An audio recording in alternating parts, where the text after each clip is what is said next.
5.18 광주민주화운동 기념식을 하루 앞두고 자유한국당을 제외한 여야 4당이 일제히 광주 금남로 일대에서 열리는 전야제에 참석합니다. 한국당은 비슷한 시각 대전에서 대규모 장외투쟁을 개최할 예정입니다. 국회 취재기자 연결합니다. 최지숙 기자. 네, 여야 4당 지도부는 오늘 오후 광주에서 열리는 5.18 전야제에 참석합니다. 광주 시민들과 함께 희생 영령들을 기리고 진상규명 의지를 다질 예정인데요. 이에 앞서 바른미래당과 평화당, 정의당은 5.18 민주평화 대행진에도 참여할 예정입니다. 비슷한 시간 한국당은 대전에서 장외투쟁을 이어갑니다. 한국당은 지난달 20일부터 매주 토요일에 장외 집회를 진행해왔지만 내일이 5.18 기념일인 점을 감안해 하루 앞당겼습니다. 황 대표는 내일 5.18 묘지에서 열리는 기념식에 직접 참석하겠다고 밝혔는데요. 5.18 망언 의원 징계는 행사 이후 마무리한다는 입장입니다. 한국당 나경원 원내대표는 오전 회의에서 김영삼 전 대통령 때 5.18 관련 특별법을 제정한 점 등을 들어 한국당은 5.18 민주화 운동을 최초로 인정하고 그 정신을 이어가고 있는 당이라고 강조했습니다. 하지만 평화당 장정숙 대변인은 논평에서 광주 시민이 원치 않아도 가겠다는 건 스토킹이라면서 황교안 대표가 기념식 참석 의사를 철회해야 한다고 촉구했습니다. 민주당과 정의당도 확실한 징계가 우선이라면서 날을 세우고 있어서 공방이 이어질 전망입니다.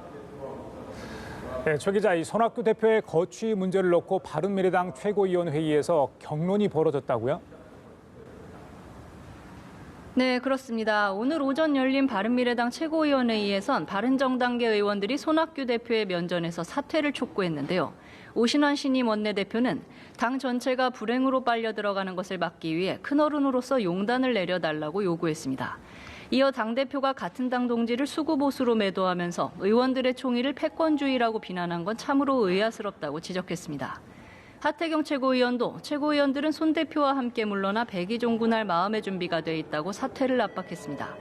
손 대표의 지명직 최고위원 2명 임명 무효와 정책위의장, 사무총장 등 당직 인사의 최고위 가반 동의 등을 긴급 안건으로 제안했습니다. 그러나 손 대표는 바른정당계의 집단 사퇴 요구를 재차 일축했습니다. 손 대표는 다만 자신의 사퇴를 촉구했던 당직자들에 대한 무더기 해임을 취소했는데요. 그러나 최고위원 지명에 대해선 철회하지 않겠다는 입장을 밝혔습니다. 또 정책위의장과 사무총장 등 당직 인선은 반대가 있어 더 협의할 예정이지만 의결 사항이 아니라 당대표의 임명권이 있다고 반박했습니다. 한편 어제 박지원 의원이 손 대표가 평화당 의원들에게 유승민 의원을 몰아내자고 제안했다는 발언을 한 데 대해서도 논란이 일었습니다.